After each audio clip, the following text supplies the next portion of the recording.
Aujourd'hui, dans le balado, là, on va se promener dans le futur. Dans le passé, j'ai amené ce qu'il nous faut. On va atteindre 82 miles à l'heure et on va arrêter avec les mythes en marketing numérique. On va aller dans le futur. On va vous montrer qu'est-ce qui marche. Hey, McFly! McFly!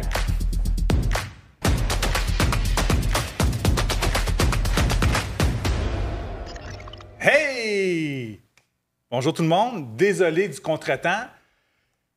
Notre technicien en chef est en vacances cette semaine, donc nous-mêmes, on a été dans le futur et dans le passé se promener. On a Sylvain à la régie aujourd'hui. Puis, fais-nous un coucou, là, Sylvain, montre-nous. Ah, excellent. J'avais pas de son, moi, là. Ah, voilà. On n'a pas besoin de Patrice. Tout est sous contrôle. Excellent. Donc, ce matin, je suis avec qui? Francisco et Marie-Jeanne. Salut LP. Bon matin, ça va bien? Bon matin tout le monde. J'ai chaud, mais ça va bien. On y est arrivé. Fait que, dans le fond, on va déboulonner des mythes, mais on va se promener dans le passé et dans le futur, voir justement d'où proviennent ces mythes-là, puis pourquoi justement ces mythes-là en marketing numérique ont persisté avec le temps. Puis on a un paquet de sujets. Puis, avez-vous vu? Ah, on est dans les mythes, puis on est dans le futur, puis dans le passé. Là. Hier soir, Instagram a lancé une nouvelle application, une journée en avance. Ça s'appelle The Thread, qui va concurrencer, qui veut concurrencer Twitter. Donc, c'est certain qu'on n'en parle pas aujourd'hui parce que c'est sorti hier soir, même si ça devait sortir aujourd'hui, donc on a peu de documentation, mais déjà, j'ai mon compte. Allez me suivre sur The Thread. Je ne sais pas encore qu'est-ce que je vais mettre là-dessus, mais Est-ce qu'on sait? Moi, je ne suis pas au courant, mais est-ce qu'on sait c'est quoi? Ça va être plus des photos, des vidéos? Non, c'est du texte. C'est majoritairement du texte. Ouais. Comme Twitter. Oui, exactement. Comme Twitter. On peut mettre des vidéos puis on peut mettre des photos, mais eux autres, ils promouvoient vraiment l'échange de communication. Donc, on met un texte, il y a des gens qui vont répondre, puis ça va comme... C'est comme un mini-forum, mais 500 caractères au lieu de 240, 280 à peu près. C'est bien. Fait qu'en tout cas, il y a certains avantages. En tout cas, tout le monde se fait une tête. Là. Je regardais déjà ce matin qu'est-ce que ça pouvait dire là-dessus. Fait que, à voir, mais c'est certain qu'on va être sur le coup. On va vous tenir au courant si on est capable de faire de quoi avec l'immobilier par rapport à ça. C'est certain, on va vous en reparler dans le futur. Donc, il fait chaud dans ma perruque. Je suis pas sûr que je vais la garder tout le long. Mais, commençons. Si on retourne, justement, 1971. C'est la venue du courriel. Oh, shit! Là, moi, j'étais pas née. Fait que là, 1971, j'imagine que tu as mis ça parce que c'est les premiers courriels qui s'envoyaient en 1971. Non, mais le protocole de courriel a été inventé à ce moment-là. Parfait. T'étais-tu né, toi? Même pas. Même pas. Fait qu'on était tous pas nés. Fait que s'il y en a qui nous écoutent qui étaient nés, ben peut-être écrire dans le chat là, comment vous avez trouvé ça, la venue du courriel. Ça devait être tout un événement. C'était plus réservé à l'élite. Là. Okay. C'était pas... l'Internet n'existait pas encore. Exactement, c'est ça. Fait que fallait que ça tu sois branché pas mal. Ça prend un peu plus de temps pour que tout le monde puisse en bénéficier. Exactement. Puis, en fait, on voulait amener justement le marketing courriel parce qu'il y en a aujourd'hui qui pensent que, vu que c'est tellement vieux, comme on voit en 1971, que c'est mort et que, bon, ça vaut plus la peine de l'utiliser, on est plus à l'ère des médias sociaux, donc pourquoi utiliser encore le fameux courriel? Bien, nous, on vous dit tout de suite que c'est un outil qu'on utilise toujours avec nos clients et c'est un de nos outils qu'on préconise et qu'on met toujours de l'avant puis qu'on ne cesse d'améliorer nos courriels pour juste le look, qu'est-ce qu'on dit, tout ça, pour nos clients stratégos, nos clients VIP. Puis, non, c'est pas mort. C'est sûr qu'il faut l'utiliser de la bonne façon. Donc, qu'est-ce qu'il faut faire? C'est mettre à jour toujours sa liste de contacts. Donc, c'est sûr que si, pendant 10 ans, vous êtes à 250 contacts, puis vous ne mettez pas à jour les personnes que vous rencontrez, les nouveaux clients, les prospects, si vous ne mettez pas votre liste à jour, t'as chaud, LP, c'est fini, la perruque. Si vous ne mettez pas votre liste... Je gagne en crédibilité aussi, je pense. T'as rajeuni tout d'un coup. Fait que c'est ça, si on ne met pas la liste à jour, bien, ça fait en sorte que vos courriels ne sont pas aussi optimales à l'envoi quand que, bien, vous ne mettez pas... ces nouveaux contacts à jour. Sachez que c'est le seul outil qui fait en sorte d'aller vers le client dans sa boîte courriel directement. Donc, c'est pas le client qui va vous chercher. Donc, vous êtes à même sa boîte courriel, ce qui fait que, par exemple, si vous envoyez une infolette une fois par mois, bien, dites-vous qu'une fois par mois, par exemple, le mardi matin, bien, le client ouvre sa boîte, il va avoir les communications pour son travail, il va avoir des publicités, mais il va avoir vous aussi, votre nom. Et ce qui est bien aussi, c'est que oui, il y a votre nom, il peut juste avoir que ça et ne pas l'ouvrir, mais il va quand même vous voir. Donc, c'est important de se dire, bien, OK, j'ai peut-être 20 de taux d'ouverture, qui est très bon, je vais en revenir après, mais c'est pas parce que c'est pas 100% des gens qui l'ouvrent que c'est mort et c'est pas bon et qu'il n'a pas vu votre nom. Par contre, s'il passe à la prochaine étape de l'ouvrir, là, vous gagnez encore une coche de plus. Où est-ce qu'il voit votre bannière, peut-être, que vous avez mis en haut, votre image de marque, c'est quoi que vous avez à dire, qu'est-ce qui se passe avec l'immobilier. Il peut voir aussi que vous êtes d'actualité, vous travaillez fort. Fait que quand il va être prêt à vendre ou à acheter, c'est vous qui va contacter parce qu'il va se dire OK, coudonc, Martin, moi, je le vois à chaque mois, il y a toujours des choses à dire, il a l'air up-to-date sur l'immobilier dans mon secteur. C'est lui que j'appelle. Donc, c'est ça pour cette partie-là. Puis pour revenir au taux d'ouverture, un bon taux d'ouverture, c'est environ autour d'un 20 %. C'est excellent. D'ailleurs, nous, avec nos courriels, on continue toujours de les optimiser pour nos clients. Donc, tous ceux qui sont VIP avec nous, on a souvent plus de 20 % de taux d'ouverture parce que on connaît un peu les petits trucs, qu'est-ce qu'il faut faire pour faire en sorte d'avoir un meilleur taux d'ouverture. Mais sachez qu'un petit 20 %, c'est super bon. Ben oui. Et comme on dit, c'est même pas obligé d'être ouvert, puis vous avez déjà accroché l'œil du client. Ouais. Parce que dans le fond, tu sais, faut prendre une technologie encore plus vieille qui s'appelle le téléphone, tu sais, qui date de 1800 quelques, et appeler, mettons, vous avez 1000 personnes sur votre liste, 20 % de l'ont ouvert, c'est 200 personnes. Si vous prenez le téléphone pour appeler 200 personnes à tous les mois, mais calculez le temps que ça va vous prendre versus écrire un seul courriel en email marketing. Puis envoyer à tout le monde en même temps.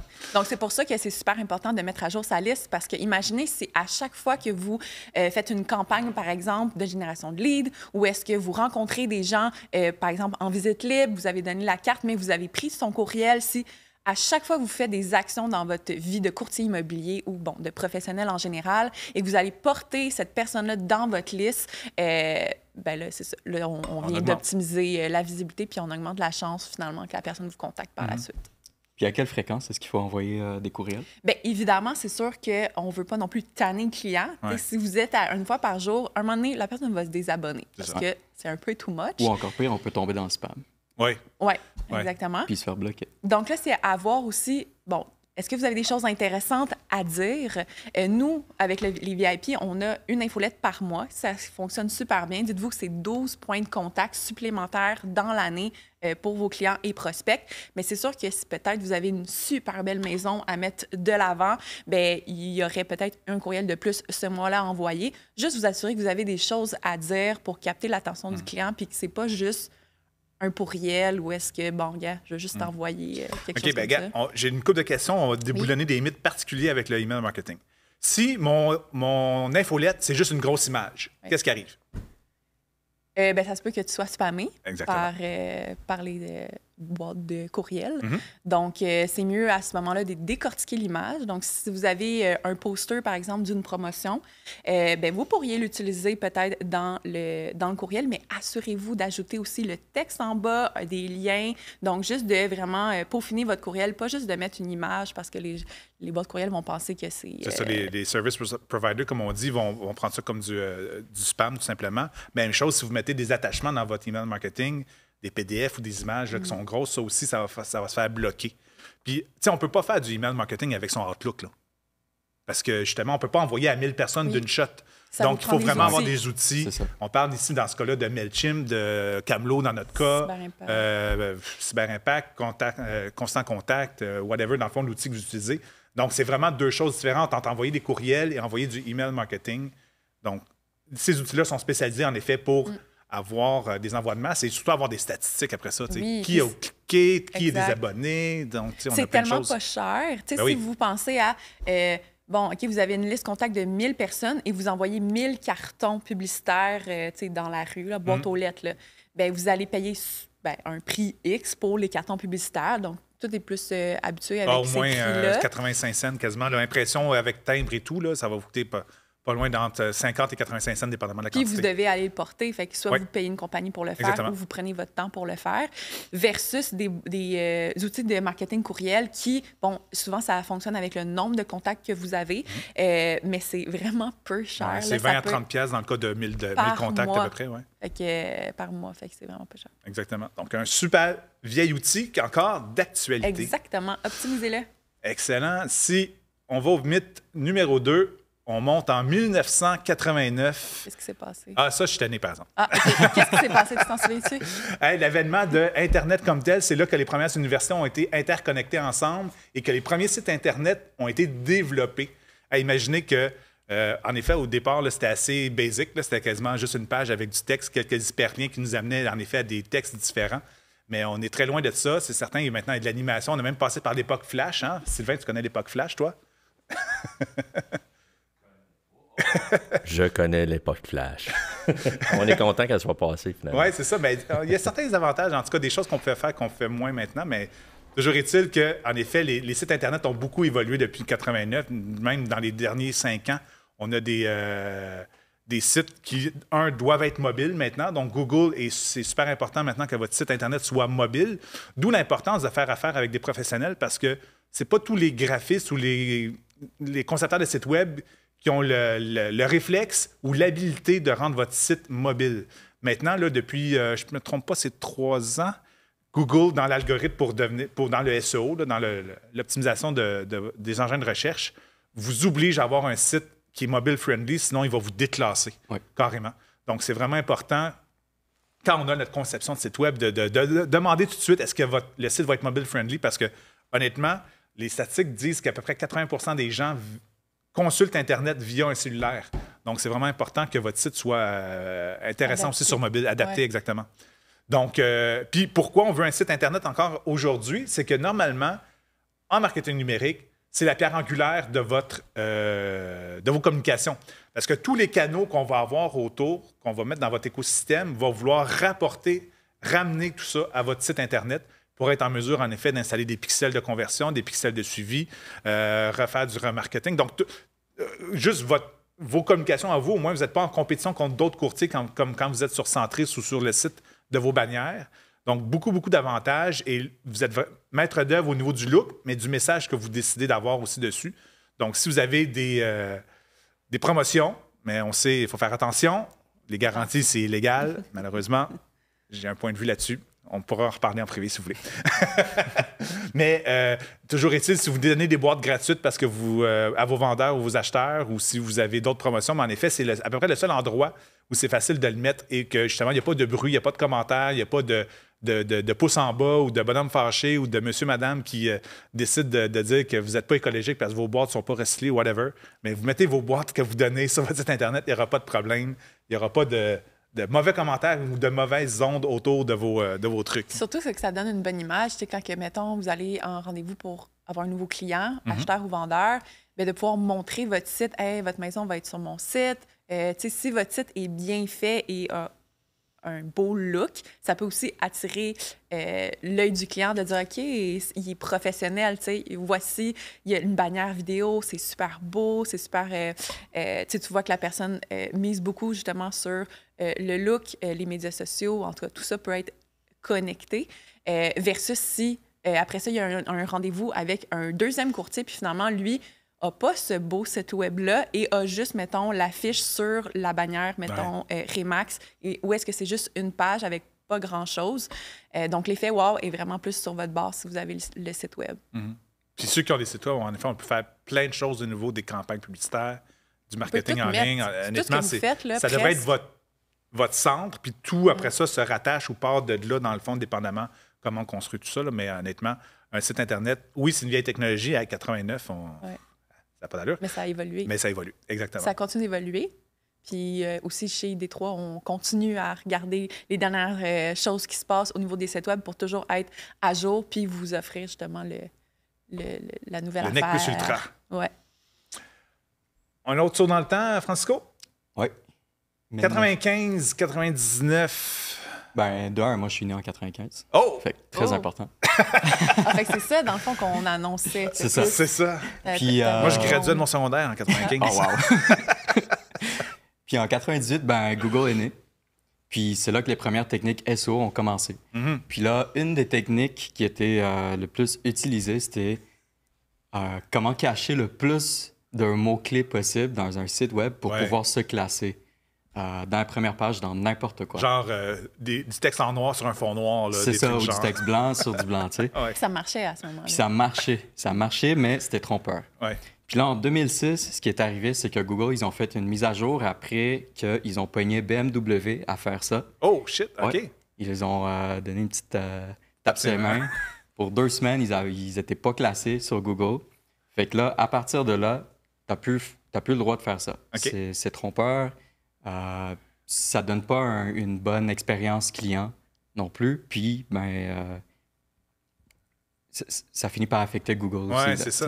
Parce que, quand on se met en perspective, Google, c'est quoi qu'il veut?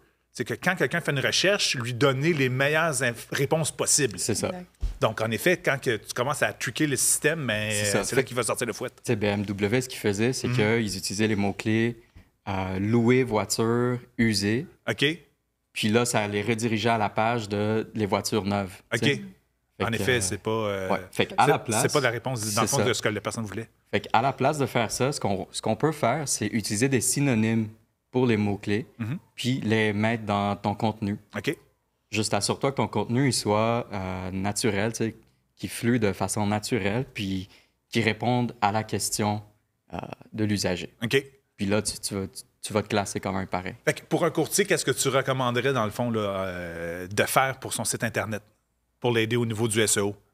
C'est comme de base, mettons. De base? Ça serait créer du contenu faire des articles de de blog. qualité. Ouais. Faire des articles de blog pertinents, qui répondent à des questions dont beaucoup de clients se posent, que ce soit pour l'achat d'une nouvelle maison ou la vente d'une maison. Donc, la création de contenu est quand même assez importante. OK. Puis, mettons, un courtier qui dit à moi, je vais mettre tous les noms des villes que je fais. Non. OK. Pourquoi? En fait, qu'elles font? Oui, que le courtier, dans le fond, va travailler là. C'est mieux de les séparer. OK. Un peu comme en page régionale. OK. Puis là, comme ça, tu as plus de visibilité de cette manière-là. Puis là, en les reliant ensemble... Mettre dans le bas de sa page, tous les noms des villes en ligne, ouais, ça... J'en vois qui font ça. L'intermaillage, c'est faisable. C'est aussi une bonne chose à faire. OK, donc l'intermaillage, je veux dire que ces mots-là, il faut qu'ils soient cliquables pour t'amener à des endroits. Si tu fais juste les mettre là pour les mettre là... Non, c'est ça. Si tu fais juste les mettre là pour les mettre là, c'est du n'importe quoi, tu vas pas réussir à te classer. OK, parfait. Il faut que tu aies une ville principale, puis par la suite, à la fin, tu peux avoir un lien vers une autre page pour une autre ville, mais ça, c'est comme secondaire. OK. Ça, c'est juste... Donc, mettons Montréal, par ça, tu aurais une page Anjou, Saint-Léonard. C'est ça. OK, parfait. C'est ça. Donc, un genre d'arbre, si on veut. Là, exactement. OK. Donc, en effet, il faut juste faire attention, dans le fond, de ne pas essayer de dire à Google, de duper Google. Exactement, parce que tu vas te faire pénaliser. Les grosses compagnies vont se faire taper les doigts, ils vont avoir une pénalité de quoi? Quelques semaines, quelques mois, ils vont revenir par la suite. Mais les petites compagnies avec des petits brands, elles ne reviennent pas. Oui, c'est ça, parce que c'est du temps, parce qu'il faut refaire les liens, il faut refaire tout ça. Il faut recommencer à zéro, c'est ça. Tu ne reviens pas de ça. Puis ça prend du temps aussi, le SEO, là, fait que tout ce que tu nommes, tu mentionnes, c'est pas instantané non plus. Non, ça prend des années. Des années? Ouais, OK. Fait qu'un site, mettons, nouveau, donc je viens de faire mon site, il est en ligne et je suis complètement nouveau, là. Il n'était pas là avant sur Google. Mettons, je peux m'attendre à combien de temps avant? Mettons que je fais un bon SEO pour qu'il soit, mettons, dans les première page. Ça peut... Première page? Oh, première là, t'es audacieux. Dans les premières pages. De ce que j'ai lu, ça peut prendre 1 à 2 ans pour vraiment apparaître sur la première page. Même pas être le premier résultat, juste être sur la première page. Donc, vraiment, le SEO, c'est une game à long terme. Ouais. Mais c'est bien de le faire. T'sais, des fois, on peut se dire, c'est dans, mettons, 2 ans.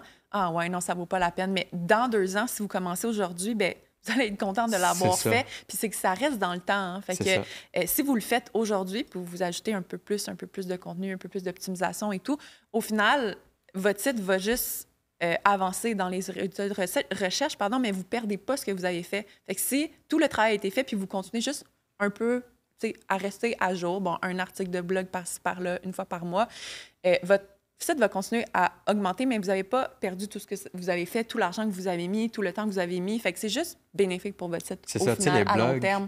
De toute façon, en tant que professionnel, quand tu as un site web, mettons que vous êtes courtier immobilier, si vous êtes courtier immobilier pendant 20 ans, ça vaut vraiment la peine d'investir ce temps-là. Puis c'est ça, les articles dans les blogs, tu sais, genre, tu vas les publier une certaine année, puis là, dans quelques années, ça va être mis à jour, l'information.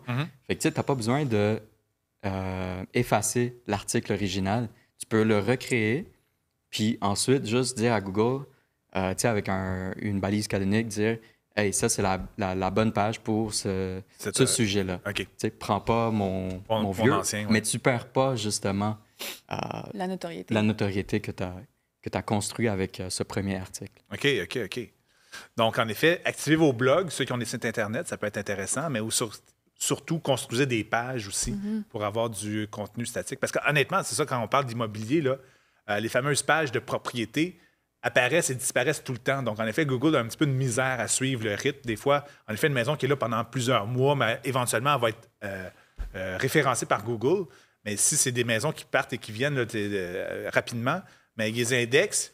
Et là, après ça, les gens cliquent dessus, puis ça devient, il y a plus de la page n'existe plus. Donc là, tu sais, Google, ça mélange un peu, puis dans le fond, on peut même vous pénaliser à certains moments à cause de ces situations-là. Donc, créer des pages un peu plus statiques qui vont rester là dans le temps, qui vont parler des quartiers justement dans lesquels vous travaillez. Comme ça, en effet, vous allez builder, dans le fond, construire votre notoriété. Oui. Exactement. OK, Prochain. on reprend l'auto et on avance 2004. Facebook. Facebook, c'est là que je suis rendue. Exactement. Exactement. Création Fait de que la Facebook. venue de Facebook. Donc, vous avez sûrement, en fait, je dis tous, mais sûrement pas. Moi, je l'ai écouté, le film où est-ce qu'il parle de la création de Facebook. C'est super intéressant. Je me souviens quand ça a commencé, je ne sais pas si vous étiez comme, dès que ça a parti, au premier là-dessus. Moi, je pense que je me souviens, bon, j'étais jeune quand même, mais je me souviens que j'étais au secondaire et ça m'a pris quand même, j'étais au secondaire, début secondaire. Ouais, moi aussi. Ouais. Puis ça m'a pris du temps quand même à aller là-dessus. Je voyais mes amis, pas trop sûrs. Ah, je vais publier les photos, pas trop sûrs. Mais là, finalement, tu finis que tout le monde y va. Puis là, t'es OK, ben je veux y aller, mes amis sont là-dessus, je vais être en relation avec mes amis. Fait que là, je finis, par être connectée. Je sais pas pour vous si ça vous a pris un moment où vous étiez tout de suite sur Non, le... bien, certains, bon, je suis le plus vieux de la gang. Moi, je sais que j'habitais dans l'Outaouais à cette époque-là, donc je dirais que ça fait au moins 20... Non, 2004, 2010. Ouais, sans doute 2008, 2009 à peu près, quand je suis arrivé sur Facebook. Puis à l'époque, c'est ça, il y avait une fonction que... là, c'était tout nouveau. On connectait du monde avec des gens que ça faisait longtemps qu'on n'avait pas vu. Fait que, tu sais, du monde du secondaire ou du primaire. Puis là, il y avait le bouton poke. Ouais. On pokait le monde. Ah, je me souviens même pas de ça, moi. OK. Ouais. Fait que là, c'était pas t'envoyer un message, c'est juste, hey, tu pokes le monde, puis là, il s'abonnait à toi. Il n'y a pas vraiment de. Il y avait pas Messenger. Messenger n'était pas Non. là. Fait que c'est ça. Fait que Tu pouvais quand même envoyer des messages. Oui, mais il y avait des messages, mais c'était C'était pas plus comme des emails Ouais. à l'intérieur de la plateforme. C'était MSN encore. Oui, c'est ça. Fait que tu pokais du monde, puis là, il s'abonnait à toi, puis là, tu reconnectais un peu. C'est drôle. Mais c'est ça, le 2017, dans le fond, qu'on voit à l'écran, c'est que c'est en 2017 qu'ils ont arrêté de mettre le poke dans Facebook. Fait que ça a été longtemps là. Ça a été longtemps où c'était plus utilisé. Ouais. Ben, Facebook a beaucoup changé. Ouais. C'est sûr qu'au début, c'était plus au niveau des amis, tout ça. Après ça est venue toute la notion de business, page et tout ça. Donc c'est ça, le mythe qu'on voulait parler aujourd'hui. Ça va, LP, ton crayon? T'es pas obligé de le dire, hein? On ne me voyait pas à l'écran. Ah, OK. Excusez. C'est rien passé. Le mythe étant, parce que des fois, on entend des gens nous dire « Ah ben ma page Facebook, je suis correcte avec une page Facebook. » Bon, premièrement, il y en a qui pensent ne pas avoir de site web parce qu'ils se disent que maintenant, en réseaux sociaux, je vais juste y aller avec une page Facebook et c'est tout. Et qui nous disent « Ah, avec ça, je vais générer plein de leads. » Donc, parce que je vais poster, je vais avoir plein de nouveaux clients. Il y a plein de nouveaux clients qui vont venir me parler sur Messenger, ils vont m'envoyer des messages. Et là, finalement, ils se rendent compte que, bon, de un, mettons que c'est eux qui publient, ou même si la personne engage une compagnie marketing pour faire des posts, paye la compagnie marketing pour faire des posts, finalement, se rend compte, ah ben là, je n'ai rien, je comprends pas, les posts sont pas bons, ou je sais pas. La visibilité, parce que, bon, c'est sûr, sur la page professionnelle, on voit les statistiques des posts. Ah, OK, bon, j'ai juste 20 vues, qu'est-ce qui se passe et tout ça? Bien, c'est ça, Facebook n'est pas un générateur de leads en termes de quand vous y allez sur juste l'organique, là, quand vous postez juste gratuitement. L'algorithme a terriblement changé depuis les 5 dernières années. Oui, les pages Facebook professionnelles sont quand même assez pénalisées, dans le sens, les gens qui sont amis avec vous dans votre compte personnel vont plus voir votre contenu que s'ils sont abonnés à votre page pro. Beaucoup, les posts que les publications que vous allez faire vont beaucoup passer sous le radar, malheureusement. Facebook va peu les montrer. Après ça, c'est sûr qu'il y a des techniques, donc les types de posts qui fonctionnent le plus. En ce moment, on a les vidéos, on a les photos plus d'humains. Les gens aiment voir des humains, justement. Fait que vous, en action, des clients, aussi, on y va avec le texte, du storytelling. Témoignages clients, raconter la petite histoire. Il y a des choses touchantes qui se sont passées dans cette petite histoire-là. Tout ça, c'est des choses qui fonctionnent mieux, qui font en sorte que vous allez avoir plus peut-être d'interaction avec avec vos publications, plus de likes, plus de j'aime, plus de commentaires. Et si vous avez un peu plus de ça, Facebook va se dire « Ah, bien, ce contenu-là semble pertinent, je vais un peu plus le montrer. Donc là, c'est une roue qui tourne, un peu plus le montrer, un peu plus de j'aime, donc un peu plus le... Fait que finalement, ça se peut que là, votre contenu soit un peu plus visible. Mais ça se peut que vous avez une photo qui va générer 30 j'aime avec 5 commentaires. Vous avez eu beaucoup de visibilité, puis la photo d'après, 0 commentaire, 20 vues. C'est tout à fait normal. Donc, c'est juste de dire, c'est pas un miracle d'être sur les médias sociaux. Il faut travailler fort et il faut mettre de l'argent aussi pour se faire encore plus voir. Moi, j'ai pour mon dire, en effet, le courtier qui publie de façon régulière, qui n'a pas nécessairement de vues, va faire en sorte que ça va donner de la crédibilité. Parce qu'après ça, dans le fond, les gens, mettons que vous êtes référé par un ami, bien, il va aller vous voir, il va aller voir sur votre site, il va aller sur votre Facebook, puis il va voir, bien, si vous ne postez rien, il va dire, écoute, il ne travaille pas ce courtier-là, le dernier post date de 2020, ça fait 2 ans qu'il est en vacances. Fait que même si vous n'avez pas de vue, honnêtement, mettre cet écosystème-là de publication régulière dans votre Facebook va faire en sorte que vous allez gagner en crédibilité sur les fois que vous allez avoir des leads sérieux, dans le fond, qui vont venir puis qui vont voir, ah, mais ça fait du sens, regarde, il est de façon régulière, il nous partage de l'information intéressante, il nous met des vidéos, on le voit. Si en plus vous mettez des vidéos, mais en effet, c'est votre personnalité qui ressort. En tout cas, bon, je vais partir avec mon speech de vidéo, là, mais... Tu en as un mythe par rapport à ça. Mais je pense qu'on l'a assez couvert. Le prochain mythe. Ça augmente justement la crédibilité, puis la notoriété, puis juste le sentiment de confiance envers vous. Les gens, c'est ça, comme tu disais, les gens sont beaucoup par référence. Donc, maintenant, les gens ils vont pas juste t'appeler comme ça, sont habitués à faire ses propres recherches. Donc, avant d'appeler, d'aller sur les différents médias sociaux, puis de voir, êtes-vous là, êtes-vous pas là, si vous êtes là de façon récurrente, comme tu dis. Parce que, tu sais, vous êtes tous les numéros 1 en quelque part, comme les radios, dans le fond. Hein, fait que vous avez tous un prix au moins. Donc, affichez-le au minimum, au moins vous allez gagner en crédibilité. Les gens vont vous chercher, puis là, vous dites, je comprends pas pourquoi personne ne m'appelle. Ça fait 20 ans que je fais ça, j'ai 10 000 maisons vendues, j'ai 3 Maxime, j'ai 12 Via Capital, des prix, whatever. Mais si vous ne le véhiculez pas, comment voulez-vous que les gens qui voudraient vendre une maison le sachent? Fait que, au minimum, réseau social, mettez ça, s'il vous plaît. Exactement. Donc, on ne veut pas brûler nos autres mythes, en effet, c'est fait. Mythe numéro 5. C'était celui-là. Ah, OK. Mais pourquoi c'est écrit 4? Non. Mais là, attendez, là. J'ai pas besoin de publication, de toute façon, j'ai jamais de like. Ça, c'est le numéro 5. OK. On l'a couvert. La crédibilité, tu sais. Excuse-moi, Francisco, on a comme mergé deux mythes ensemble. Ouais, c'est bon. Non, mais je voudrais juste rajouter, tant qu'à être là-dedans, puis qu'on a du temps, les pages professionnelles, en effet, si vous voulez avoir plus de visibilité, un bon truc, c'est les boosts. Ça, tu m'en parlais, par contre. Oui, bien, les boosts, c'est des publications que tu mets de l'argent dessus. Tu peux avoir plusieurs objectifs, que ce soit pour des clics, pour des j'aime, si c'est ça que vous voulez, pour des commentaires, pour rediriger le monde vers ton site web. Puis, c'est quelque chose qui justement, qui va booster cette publication-là, puis ça donne des résultats quand même assez excellents. C'est-tu juste le monde qui est abonné à ta page qui va l'avoir? Non. C'est un peu comme une publicité. OK. C'est pas une publicité en tant que telle, mais oui. Oui, bien, en fond, c'est une version édulcorée des pubs.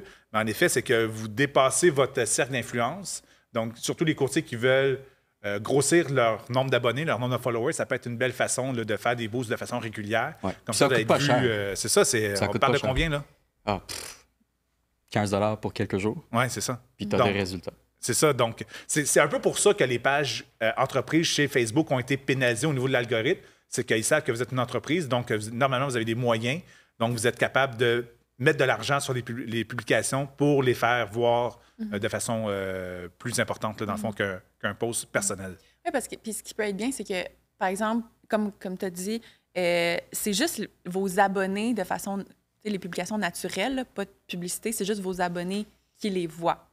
Mais dites-vous qu'il y a sûrement plein d'autres personnes dans votre secteur qui vous connaissent déjà, mais qui ne sont pas abonnés à votre page Facebook, donc qui vous ont vu à cause de votre pancarte à vendre, qui vous ont vu parce que vous avez un abribus. Donc, ils ne sont peut-être pas abonnés à la page Facebook, mais le fait d'avoir mis de l'argent, ils vont vous voir dans leur fil d'actualité sur Facebook. Après, ils vont peut-être vouloir s'abonner, mais même s'ils ne s'abonnent pas, ça vous fait justement un point de contact supplémentaire dans la tête du prospect. Ouais. On a des clients, entre autres, là, qui, de façon systématique, Ils ont une nouveauté, ils vont booster la publication, justement, au lieu d'envoyer une carte postale dans le quartier. Donc, envoyer une carte postale dans un quartier va coûter, mettons, un 300-400$. Un boost de maison, 50$ une semaine, honnêtement, puis on atteint un 2-3 000. Plus ou moins. Fait que, au-delà, dans le fond, là, de vos abonnés normaux, là, fait que ça peut être vraiment un réflexe intéressant de booster de façon régulière. Donc, ça montre à votre région, dans le fond, que vous êtes tout le temps en train d'acheter, vendre, acheter, vendre. Vous comprenez le principe un peu. Puis d'ailleurs, je vais revenir tantôt là-dessus. Trop... je me sens comme le doc. Je suis en surchauffe. Donc, prochain point. 2018. En 2018, il y avait un mythe qui disait « Hey, je peux avoir des mythes... je peux avoir des leads pour 10$ sur Facebook. » Honnêtement, ça n'est plus possible. Des leads vendeurs, particulièrement. Il y en a là, qui pensent encore que c'est facile de débusquer des leads vendeurs avec des campagnes Facebook. Honnêtement, jusque dans l'année passée, on pouvait dire OK, un 300$ en campagne Facebook, on est capable de générer une coupe de leads. Puis ça va être des fois en bas de 20$, puis on va être assez chanceux. Mais honnêtement, là, depuis 1 an et demi, si vous n'avez pas en tête au moins de dépenser 60 à 75$ du lead dans une campagne, en effet, ça ne vaut pas vraiment la peine de penser à faire de la publicité sur Facebook.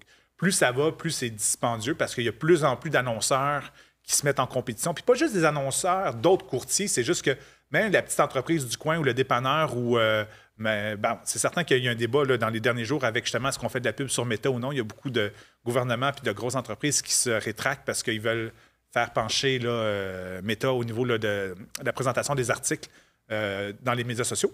Donc ça, on met ça de côté, mais disons que d'ordre général, si vous faites de la publicité sur Facebook, ça vous coûte plus cher présentement, habituellement, parce que justement, il y a beaucoup de gens, c'est facile de faire de la pub, honnêtement.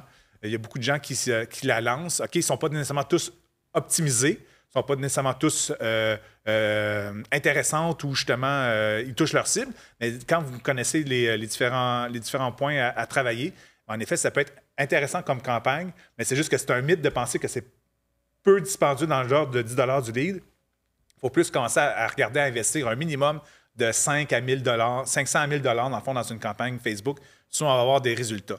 Donc, le mythe ici était plus sur le résultat qu'on peut avoir avec l'argent qu'on peut mettre. De génération de leads. Exactement, parce que je vais revenir dans 2 mythes. J'ai quelque chose par rapport à la publicité. Là, tu parlais vraiment de la génération de leads en tant que telle, d'avoir un numéro de téléphone, quelqu'un à appeler, un courriel.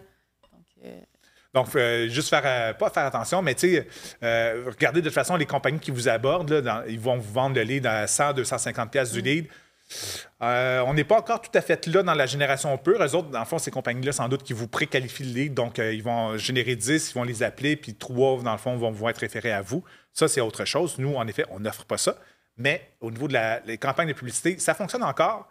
Mais en effet, là, c'est un peu plus cher que ce que ça a déjà été dans le passé où c'était facile. Par contre, si vous travaillez des acheteurs, ça, c'est beaucoup moins dispendieux. En effet, on peut se ramasser à autour de 10$ du lead. Ouais. Mais, tu sais, on dit que c'est plus cher, mais ça reste pas cher si on y pense, si on pense à l'argent qu'on pourrait mettre, par exemple, dans de la publicité plus papier et tout ça. Oui. Ça reste quand même, si on pense à l'abordabilité comparée à d'autres façons de faire de la publicité, assez bien. Si vous mettez 1000$ sur un mois, c'est rare, en fait... c'est que votre 1000$ en papier va être là pour une semaine, mettons. Ouais. Dans le fond, vous allez être dans le journal local où vous allez faire un envoi de carte postale. Fait que ça va être actif, mettons, un genre de 2-3 jours, mettons. Puis ça va être votre campagne numérique, en effet, va durer 1 mois. Oui, puis ça va être de la visibilité. Donc, vous n'allez pas avoir récolté de nom ou de numéro de téléphone. Tandis que si vous allez en génération de leads à 1000$ sur Facebook, à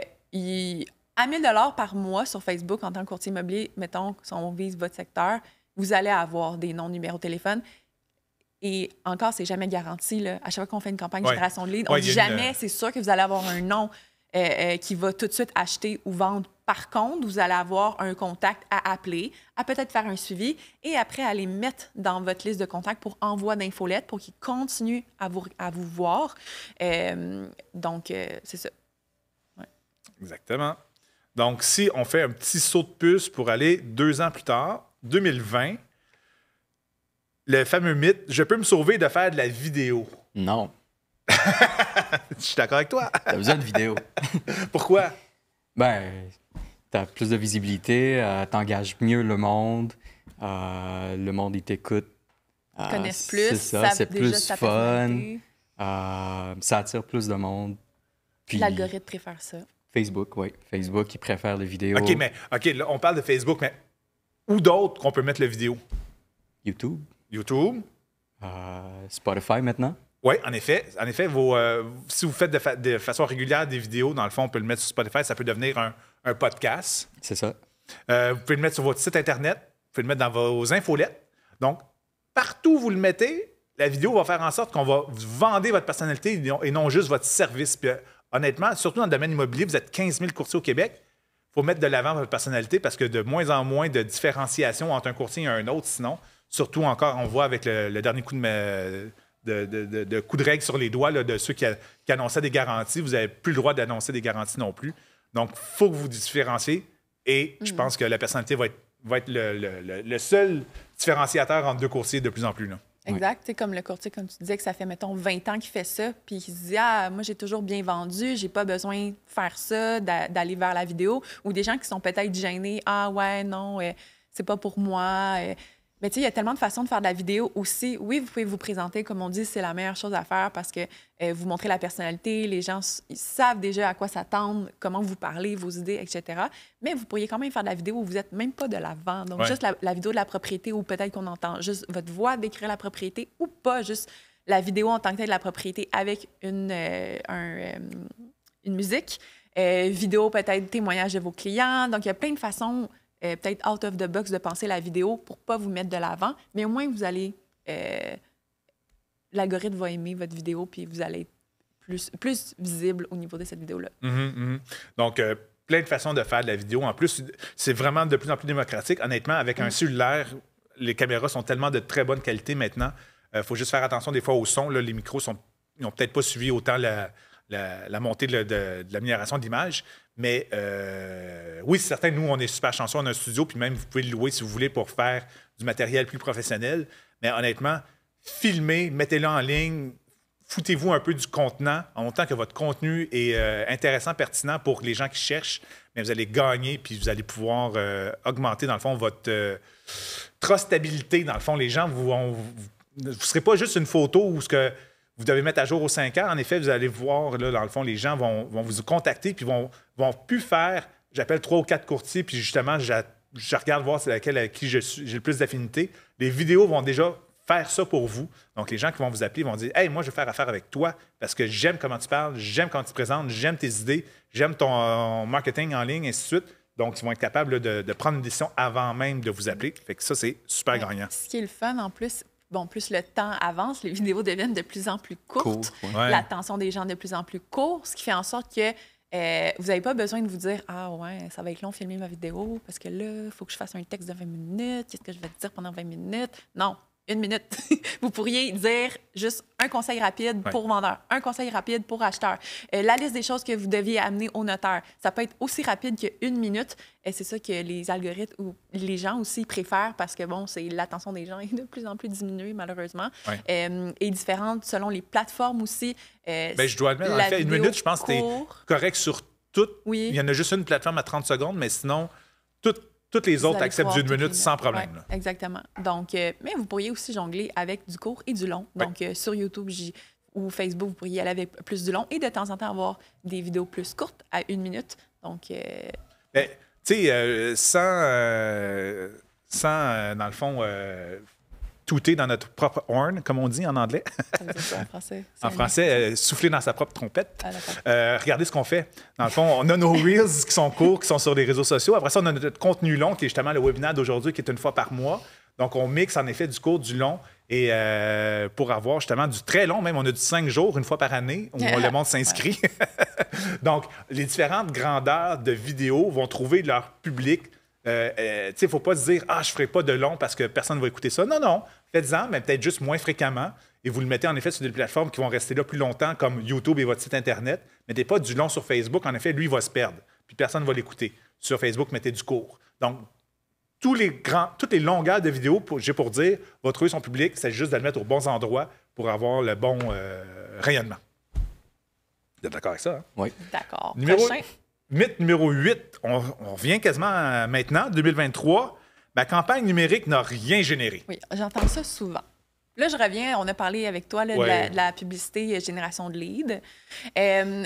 Donc, c'est pour ça que je voulais amener une précision de la génération de leads, parce qu'on entend souvent justement qu'il ah ouais, non, j'ai pas eu de lead ou j'ai pas eu de clients qui m'ont appelé pour vendre, ça n'a rien donné, tout ça. Premièrement, c'est très difficile de savoir vraiment qu'est-ce que ça l'a donné, dans le sens, oui, on voit les statistiques.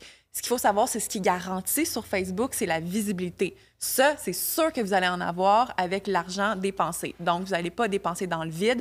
Votre publicité va être montrée et vue dans le secteur que vous avez mis, avec les mots-clés que vous avez mis. Par contre, seul bémol, c'est que en fait, souvent, les gens appellent, mais jamais ils vont vous dire « Ah, bonjour, Guy Jean-Jacques, je vous appelle pour vendre ma maison parce que j'ai vu ta publicité 3 fois sur Facebook. » Il n'y a personne qui va dire ça. Les gens vous appellent et ils vont juste dire « Ah, ben moi, j'ai une maison à vendre, comment tu peux m'aider? » ou whatever, je vais prendre un rendez-vous. Donc, c'est difficile de savoir vraiment, ça a-tu vraiment rien généré? Est-ce que vraiment ça vous a pas donné aucun appel sur votre propriété? Donc, c'est ça. Donc, c'est pour ça que faut faire attention avec ça, de pas... se dire, bon, OK, j'ai pas eu de lead sérieux sur cette publicité-là, je vais complètement arrêter la publicité sur Facebook parce que ça sert à rien. Non, c'est de continuer. En fait, la meilleure stratégie, c'est de toujours être visible en publicité sur les médias sociaux.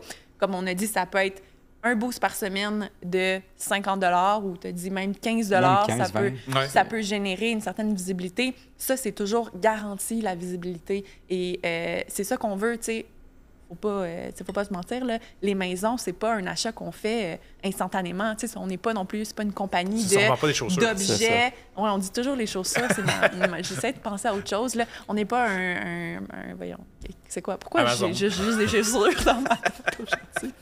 On va pas un objet à 50 $ que je peux mettre dans mon panier rapidement, puis hop, j'ai fait mon achat. Non, c'est un processus long. Donc, c'est normal de pas avoir de lead prêt tout de suite. Voyons. Surtout avec le marché des derniers mois. Là, quelque chose à dire. J'aurais peut-être une bonne pratique à dire aux gens. Peut-être que les gens font des campagnes. Hein? Ils font des campagnes, ça peut être en carton, ça peut être des campagnes publicitaires sur les médias sociaux, mais il faudrait peut-être avoir le réflexe de demander, quand quelqu'un nous appelle, quand quelqu'un vous appelle, de peut-être demander d'où vous avez entendu parler de moi, d'une certaine manière, parce que c'est comme la meilleure façon de savoir si vos campagnes ou l'argent que vous mettez va à la bonne place. Là. Je pense que ça serait une bonne pratique que les courtiers aient ce réflexe. En effet, mais en même temps, je pense qu'au niveau du marketing, ça peut être un peu... tu sais, mettons, là, les gens qui t'ont vu avec, comme on a dit, la pancarte vendue sur la maison. « Ah, j'ai eu ton carton, puis je t'ai vu en pub. » Des fois, là, tu sais, quand j'ai juste le mot scroller. Là. Quand on regarde Facebook, tu sais, on va vite. Des fois, on n'a même pas la perception de l'avoir vu, mais on l'a vu et le cerveau l'a enregistré. Donc, ça se peut que la personne vous dise au téléphone ah oui, ben c'est parce que je vois tout le temps ta pancarte dans l'arrêt d'autobus que je vais à tous les mardis, mais il t'a aussi vu ailleurs. Puis ça s'est juste accumulé dans sa tête, renforcer votre nom. Hey, je vais vous conter une petite anecdote. Dans mon ancienne vie, j'étais dans une agence de publicité conventionnelle. Et un de mes clients était Corbeil électroménager. Et on ne faisait pas de pub télé parce qu'en effet, ça coûtait beaucoup trop cher. Puis notre compétiteur, Brun Martineau, dans le fond, eux autres avaient beaucoup plus de budget que nous autres. Donc, ce qu'on faisait, on faisait de la pub radio et on faisait de la pub sur les panneaux d'autoroute. Mais quand on faisait des sondages pour justement mesurer le résultat de nos publicités, ils nous disaient tout le temps « Ah oui, on vous a vu à la télé. » Parce qu'ils voyaient sur l'autoroute, ils voyaient une image puis ils associaient un son. Fait que pour eux, ils mixaient les deux ensemble puis ils disaient « Ah oui, on vous a vu à la télé. » On n'avait aucune pub télé dans nos campagnes avec Corbeil électroménager. Donc, en effet, des fois, le fait de multiplier les campagnes une par-dessus l'autre vont entraîner des résultats qui sont difficiles des fois à mesurer. La preuve, c'est qu'on mesurait des affaires qu'on n'était même pas sur ces réseaux-là. Mais en effet, ça pourrait être quand même intéressant, le point à Sylvain, aussi de juste savoir, OK, c'est où que les gens me retiennent en premier. Ça peut être intéressant, mais ça se peut que les gens aussi n'avaient pas l'impression de vous avoir vu, mais dans le fond, ils vous ont vu. En tout cas, fait que c'est un peu... C'est ça, c'est pas parce qu'ils vous répondent ça que ce qu'ils répondent est la réalité non plus. En effet, ça peut être un résultat composé. Là. Dans le fond, ils ont juste vu partout. Puis j'ai l'impression que on entend souvent dire que la publicité sur Facebook, ma publicité sur Facebook n'a rien généré parce que je pense encore une fois que les gens associent les médias sociaux comme un miracle. Ouais. On en a parlé un peu plus tôt. Oui, c'est vrai qu'il y a un gros une notion comme... aura de « Hey, si je suis sur Facebook... » Résultats instantanés. Exactement. Ouais. Si je mets de l'argent, c'est sûr que ça va marcher. Puis, tu sais, souvent, on entend les compagnies de leads où est-ce que, je te garantis tant de leads. Bon, il faut savoir qu'il y a beaucoup de marketing où est-ce que, tu sais, on en a eu plusieurs clients qui ont fait « Ouais, non, je me suis fait approcher puis proposer. Ils me disent qu'ils me garantissent 5 leads vendeurs prêts par mois. Puis finalement, ils vont, puis finalement, ils reviennent parce que comme « Ouais, non, ça n'avait pas rapport. » C'était trop cher. C'était trop cher ou c'était pas vrai. Tu sais, ils envoyaient le lead à comme 6 personnes. Puis finalement, je l'ai jamais eu le lead. En tout cas... Fait qu'il y a aussi beaucoup de marketing là-dedans. Je pense qu'il y a beaucoup entre vous, courtiers immobiliers, qui « Ah ouais, je vais générer des... » On dirait qu'il y a tout quelque chose de magique là-dedans où on comprend pas trop comment ça fonctionne aussi. Parce que c'est quand même récent. Mais dites-vous, là, tu sais, si on repense au carton publicitaire, ça, on dirait que, tu sais, vu que ça fait longtemps que c'est instauré, on sait un peu plus comment ça fonctionne et tout.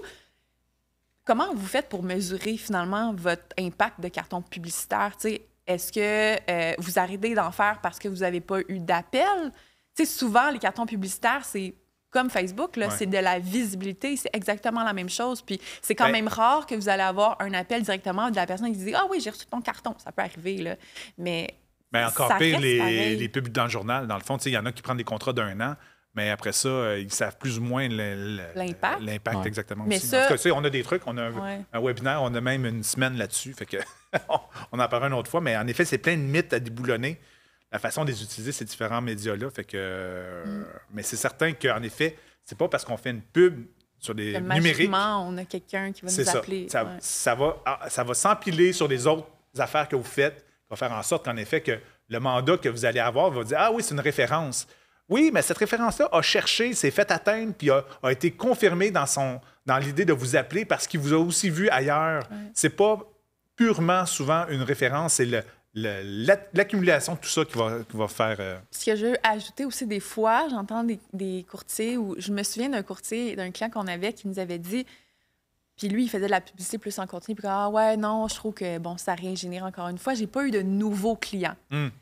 Mais c'est pas grave, parce que en fait, les gens, tu sais, mettons, qui vous avez déjà vendu ou acheté avec eux il y a 2 ans, si vous faites de la publicité puis qu'ils vous rappellent 2 ans plus tard parce qu'ils veulent revendre leur condo, ben c'est aussi parce qu'ils vous ont continué à vous voir. C'est pas garanti que vous l'auriez eu 2 ans plus tard. Oui, parce qu'on a l'histoire inverse où « Hey, je savais plus que tu étais courtier. » Tu sais, j'ai pas eu de tes nouvelles depuis 2 ans ou 3 ans. Des fois, c'est un ami. C'est ça. Ah ouais, non, il a pris un autre courtier qui, c'est pas son ami qu'il connaît pas. Des fois, c'est insultant, mais en même temps, des fois, c'est parce qu'il vous a pas vu. Ouais, oui. Il pensait plus à vous. C'est ça.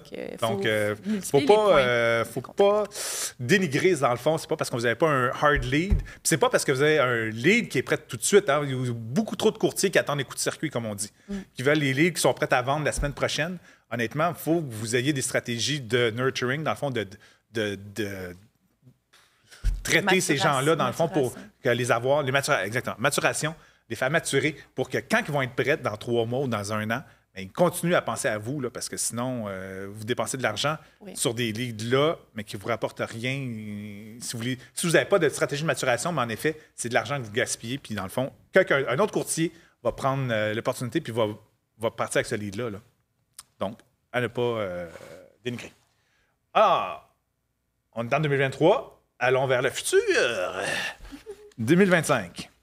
Je peux payer une entreprise pour être numéro 1 sur Google. Ben là, entre autres, quand on avait écrit ce mythe-là, on pensait beaucoup à Google Mon Entreprise. Oui. Fait que dans le SEO, il y a beaucoup d'actions que tu peux faire où tu n'as pas besoin de payer n'importe qui. Tu n'as pas besoin d'acheter un outil ou whatever. Il y a des actions que tu peux faire toi-même gratuitement, facilement. Par exemple, optimiser ta fiche Google Mon Entreprise en mettant ton information, en mettant tes produits, tes services, en reliant tes publications à tes pages de ton site web et même tes réseaux sociaux. Okay. Tout ça, ça va venir booster un petit peu ton SEO. C'est gratuit. C'est sûr, il n'y aura pas un gros impact parce que c'est simple à faire.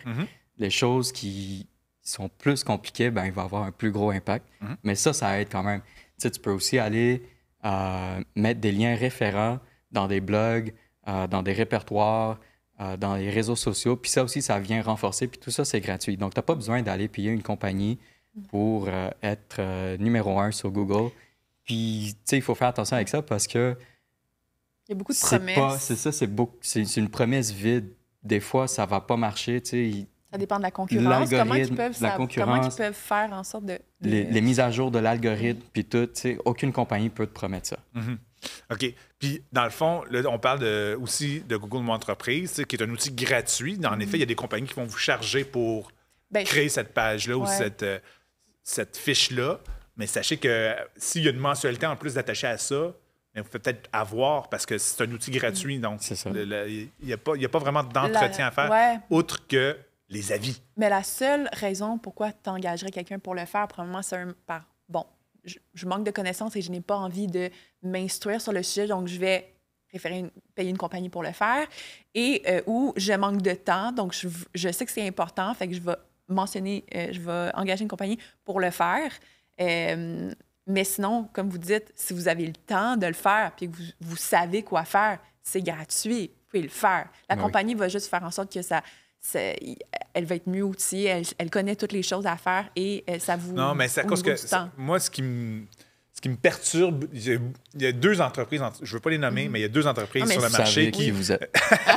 Non, mais ceux qui garantissent notre numéro 1, oui, c'est ça. Puis, attention. Qui font rien avec la fiche, qui font juste la ramasser, qui vous chargent une mensualité, puis qui font rien au bout du compte avec. C'est ces compagnies-là qui me fâchent, dans le fond. Si le moindrement vous ramassez des avis sur votre fiche, c'est la façon la plus facile de monter votre algorithme de votre fiche, c'est le nombre d'avis. Prenez votre cellulaire, faites courtier immobilier avec le nom d'une ville, regardez les fiches Google qui vont sortir, les 3 qui sont là, c'est 99% du temps ceux qui ont le plus d'avis qui vont sortir en premier. Donc, si vous êtes un... Avis 5 étoiles. Votre cote, dans le fond, 4.8, 4.9, peu importe. Donc, ça va être les plus forts qui vont être là. Puis, souvent, on va être en haut de 20 ou 30 avis. Fait que si vous êtes en bas de 20 ou 30 avis, mais que vous avez un 5, continuez à travailler. Les avis, c'est la chose peut-être la plus payante présentement dans le marketing numérique. Puis la plus facile à faire. Exactement. Faut juste prendre le temps de le faire. C'est ça. Faut juste... Les clients n'auront pas le réflexe de le faire, donc il faut les harceler dans le sens qu'il faut leur demander. Puis s'ils ne le font pas, il faut revenir à la charge. C'est sans doute, après la commission, la chose la plus intéressante à collecter pour vous autres, c'est les avis sur Google. C'est de trouver des stratégies. C'est quand le meilleur moment. Peut-être essayer plusieurs stratégies. OK, bon, quand que je l'envoie directement, quand j'ai dit que c'est vendu, peut-être que la personne va être OK, ouais, super contente, fait qu'il va aller mettre l'avis tout de suite. Est-ce que c'est au notaire, vous allez donner votre bouteille de champagne au client, puis vous avez un code QR pour aller le faire. Mais ça, une compagnie ne peut pas le faire pour vous et n'allez pas acheter non plus des faux témoignages. Fait que c'est vraiment ça, c'est vous qui devez le faire. Mais tu sais, la mention, pourquoi j'ai dit tantôt, parce que tu te dis, ne pas engager de compagnies qui font ça pour vous, passer de l'arnaque. Comme je dis, je voulais plus, on parlait, comme tu dis, ceux qui promettent de le faire et être numéro 1. Personne ne peut promettre ça. Tu peux pas. Donc, faites attention à ça. Non, tu peux vraiment pas. Je veux dire, l'algorithme change demain matin, puis ta garantie vient de partir dans le vent. Exactement. Fait qu'il faut s'informer, là. Puis aussi peut-être que, bon, la compagnie vous fait des super belles promesses, puis vous dites, je vais quand même l'essayer, mais au moins en étant informé. Donc, par exemple, en allant sur Spotify pour écouter nos capsules d'information, on en parle en plus de Google Mon Entreprise. Déjà, en étant un minimum informé, bien, vous pouvez aller voir peut-être qu'est-ce que la compagnie fait, juste voir, OK, il m'a promis ça, est-ce qu'ils le font? Juste avoir comme un double check de dire, OK, je paye pas pour rien parce qu'il y a quand même ce qu'ils m'ont promis de faire. Des actions, c'est là. OK, bon, parfait. Mais tu sais, si vous connaissez peu, puis vous payez une compagnie, puis vous allez voir, puis finalement, il n'y a rien qui s'est passé, vous allez mettre l'argent dans le vide. Exactement. Donc, 2025, et si on fait un autre saut dans le futur, notre dernier mythe de la journée, en 2030, le mythe que nous avons construit, c'est l'AI ne sera jamais dans l'immobilier. Donc, croyez-vous réellement que l'intelligence artificielle va dire « Ah non, l'immobilier, ça, je n'y touche pas ». Mais non, c'est certain que ça va s'intégrer aussi à l'immobilier. Déjà, on en voit un peu se poindre avec ChatGPT. C'est certain qu'il y a certains outils qui commencent déjà à se développer juste pour écrire les descriptions de maison. Mais honnêtement, plus ça va aller dans le futur, plus justement les algorithmes vont se pencher sur l'immobilier juste pour la recherche des biens immobiliers. Tu sais, présentement, en effet, c'est une boîte de recherche. La majorité des sites, c'est des boîtes de recherche et, dépendamment des termes, vont vous mettre les propriétés qui sont en lien avec votre recherche. Mais plus on va être capable de rentrer des paramètres dans tout ça et plus on va être capable justement d'avoir des résultats encore plus personnalisés et peut-être que même que le résultat ou les textes vont s'adapter selon vos critères de recherche pour mettre de l'avant, dans le fond, vos différentes recherches. Donc, il y a toute une notion au niveau de la recherche de biens immobiliers. C'est certain que l'AI va se mettre de ce côté-là, autant que sur l'évaluation de propriété. En effet, c'est sans doute votre chasse gardée, les courtiers immobiliers. Dans le fond, vous êtes les meilleurs pour trouver la valeur marchande d'une propriété, mais c'est certain que les AI vont commencer à regarder et juste de rentrer les bases de données de qu'est-ce qui s'est vendu dans les quartiers. L'AI va être capable de dire, mais regardez, cette maison-là, cette maison-là, cette maison-là, mais cette maison-là, c'est tel critère, va faire des moyennes et des recherches et va arriver avec une valeur marchande. Donc, vous, en tant qu'humain, dans le fond, c'est que tous les AI vont avoir besoin d'un humain derrière pour rentrer l'information et valider cette information-là. Donc, en effet, rapidement, il va falloir que vous ne pourrez pas dire « je ne veux pas y penser, je ne veux pas y toucher ». Au contraire, mettez votre nez dans l'intelligence artificielle pour être, au pire, les premiers à l'utiliser dans votre secteur. Comme ça, vous allez être au niveau technologique le plus avancé et vous allez être une référence. Et sinon, c'est que vous allez être un expert à l'utiliser, donc vous allez avoir des meilleurs résultats que quelqu'un d'autre qui va s'y mettre plus tard. Donc, il ne faut vraiment pas dire « je ne veux pas y toucher, j'ai peur de ça ». Au contraire, là, dès que vous entendez le mot intelligence artificielle, regardez c'est quoi la formation. Même si c'est un peu loin de l'immobilier, honnêtement, juste pour comprendre comment ça fonctionne. Dans le fond, l'intelligence artificielle, on appelle ça comme ça, mais on y met de l'information dans cette machine-là pour qu'elle puisse générer des résultats. Mais plus on rentre de l'information, plus elle est capable d'extrapoler qu'est-ce qui va arriver. Donc, elle ne pense pas d'elle-même. Elle ne va pas dire « Ah, je vais faire ça ». C'est parce qu'il y a eu de l'information en arrière qui a été rentrée là-dedans. Déjà, quand on commence à comprendre ça, on se dit « Ah, c'est pas de l'intelligence, mais c'est juste du machine learning », comme on dirait dans le fond. La machine a appris à dire ça quand arrive ça. Donc, quand vous entraînez votre intelligence artificielle à avoir X résultats et à rentrer X ou Y, dans le fond, input, en effet, vous devenez déjà un peu plus calé ou un peu plus connaissant, dans le fond, comment l'utiliser puis avoir le bon résultat de votre côté. Donc, c'est vraiment quelque chose d'important, dans le fond, là, à inculquer puis à intégrer, dans le fond, à votre pratique. C'est sans doute, en effet, quelque chose qui est extrêmement important qui s'en vient dans les prochaines années, plus que n'importe quelle autre nouvelle plateforme qui pourrait sortir. Juste l'utilisation d'intelligence artificielle, mettez-vous là-dedans tout de suite. Vous allez y gagner, c'est indéniable. On avait fait un webinaire il y a quelques mois avec Just, puis c'était Richard qui était là, puis vous en avez parlé pendant une heure. Donc, ceux qui en savent peu, ou ceux qui s'en savent aussi beaucoup, vous pouvez aller l'écouter. Il y a plein de belles informations là, sur notre chaîne Spotify. Fait que vite aussi, on voyait au niveau de l'IA, qu'est-ce qui pourrait s'en venir. Entre autres, les visites virtuelles ou les réalités augmentées, juste avec les photos, mais l'IA va être capable d'extrapoler, dans le fond, le plan dans le fond de la maison, puis on va pouvoir se promener là-dedans. Le render en 3D. Exactement, okay. C'est ça, ça s'en vient ça aussi. La gestion intelligente des bâtiments, donc on va rentrer un paquet d'inputs, puis il va vous sortir dans le fond, OK, mais dans les 5 prochaines années, il y a ça de rénovation qui doit être mise dessus parce que c'est une bâtisse de temps, qu'il y a eu temps dedans. En tout cas, ils vont être capables, dans le fond, de vous faire des plans de maintenance, si on veut. Prévision du marché immobilier aussi. L'IA va être de mieux en mieux équipée pour pouvoir vous le faire. Les chatbots pour le service client, même chose. Donc, d'installer des chatbots sur vos sites Internet et réseaux sociaux, mais qui va être alimenté par une intelligence artificielle qui est capable de répondre, dans le fond, aux clients pour vous et à prendre des décisions. Des tâches administratives aussi qui vont être simplifiées à cause de l'IA. Donc, il y a un paquet de sphères, même dans l'intelligence artificielle, même dans l'immobilier. Vous pourriez dire, OK, mais moi, je vais me spécialiser juste dans le service clientèle avec l'IA pour que mes clients soient mieux pris en charge quand je les signe. Ça peut être déjà une belle avenue là, déjà actuelle. Là. Fait que plein de choses à regarder avec tout ça.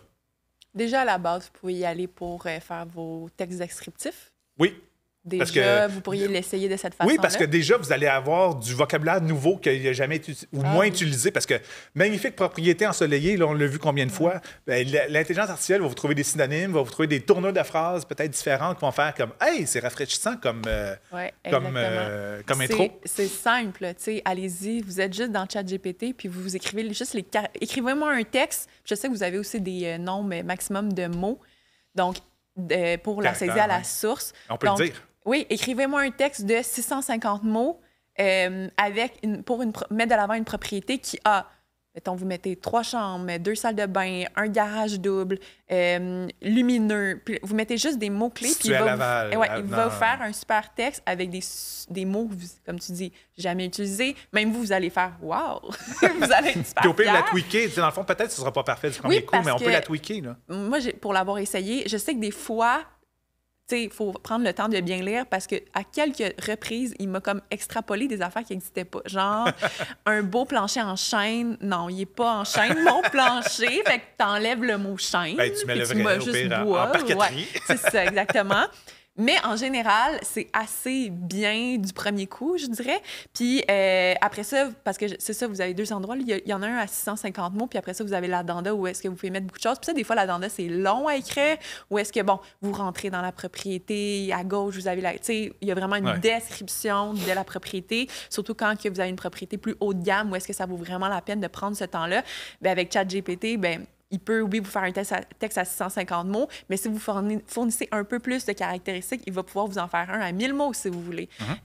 Donc, ça, en 5 minutes, ça, c'est fait. Même pas. Donc, cette partie qui prenait, je pense, le plus de temps au courtier immobilier d'écrire les textes ou vous engagez une compagnie pour le faire, ChatGPT. Ou votre français n'est pas impeccable aussi. Déjà, ChatGPT va corriger parce vos que fautes. le français de ChatGPT est super bon. Là, fait que... Ou vous cherchez une idée pour une publication. Aussi? Que ce soit. Oui.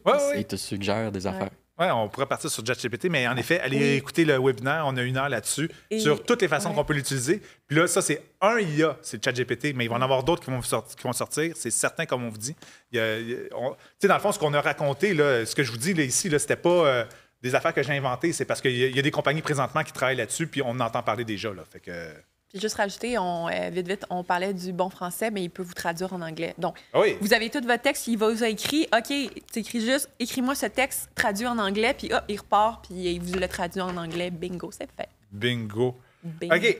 Donc, nos 10 mythes, on les a passés, dans le fond, mais on peut pas en inventer, mais en trouver d'autres, dans le fond, en rafale, des rapides, là.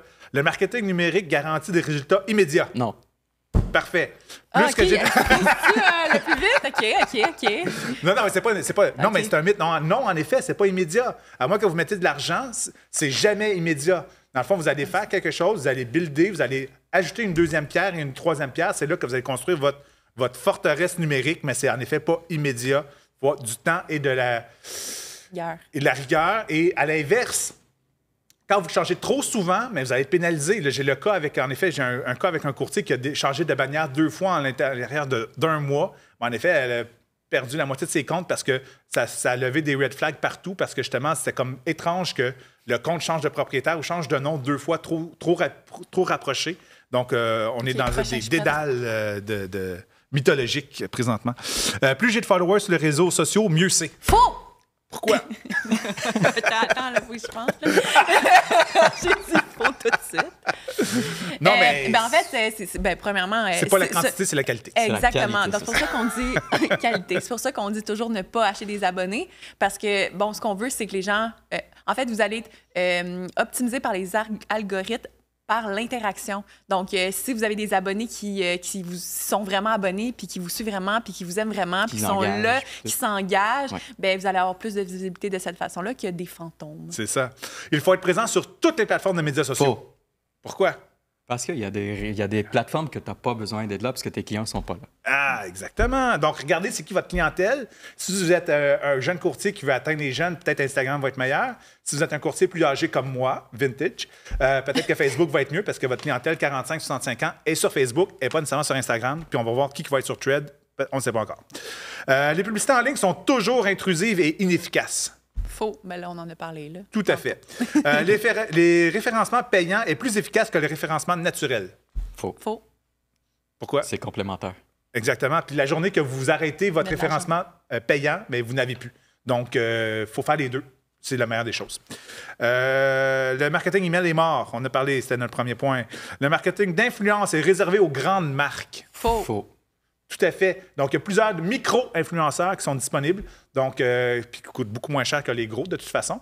Donc, il est tout à fait possible de faire du maillage avec des plus petits influenceurs que vous aimez vous-même. Donc, regardez qui vous écoutez, puis peut-être qu'il y a moyen, en effet, de se coller sur eux autres et d'aller faire des partenariats avec eux, sans problème. Le contenu doit toujours être court pour retenir l'attention des utilisateurs en ligne. Faux.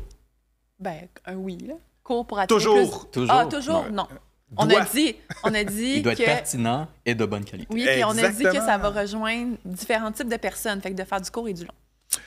Les médias sociaux sont principalement utilisés par les jeunes. Faux. Tout le monde les utilise. Là. Honnêtement, Facebook, jusqu'à 65 ans, exactement, je suis vintage, puis je suis là tout le temps. Mais honnêtement, chaque plateforme a sa clientèle cible et c'est ce qui met fin à notre mythe Retour vers le futur. On est passé par toutes les époques. J'espère que ça a été quand même fructifieux, intelligent. Fructueux. Est-ce qu'il y a des questions? C'est comme le début de la journée qui me rentre dans le corps tout à coup là, avec toutes les péripéties qu'on a eues à courir après pour que ça fonctionne. Oui, ça a été quelque chose. Hein, au début, ça a été quelque chose. Mais là, on peut dorénavant dire que Patrice, on n'a plus besoin de lui. C'est facile. T'es en vacances, qui reste en vacances. Tu peux continuer tes vacances, Patrice. Non, il n'y a pas de question. Tout a bien été. Je pense qu'il y a peut-être des gens aussi qui, au début, à cause de notre petit défaut technique, ils n'étaient pas là. On les rattrapera sur le on va les rattraper, webinaire, effectivement, sur toutes les plateformes. Donc, sur ça, c'est certain qu'est-ce que je vous souhaite? Un listing de plus. Et on se revoit le mois prochain avec... Là, on était Retour à la future. On s'en va vers... Le Seigneur des Anneaux, Lord of the Leads. Lord of the Leads. Donc, on va vous parler de comment générer des leads, toutes les façons étranges et efficaces pour aller chercher le précieux. Moi, je serai Gollum. À la prochaine.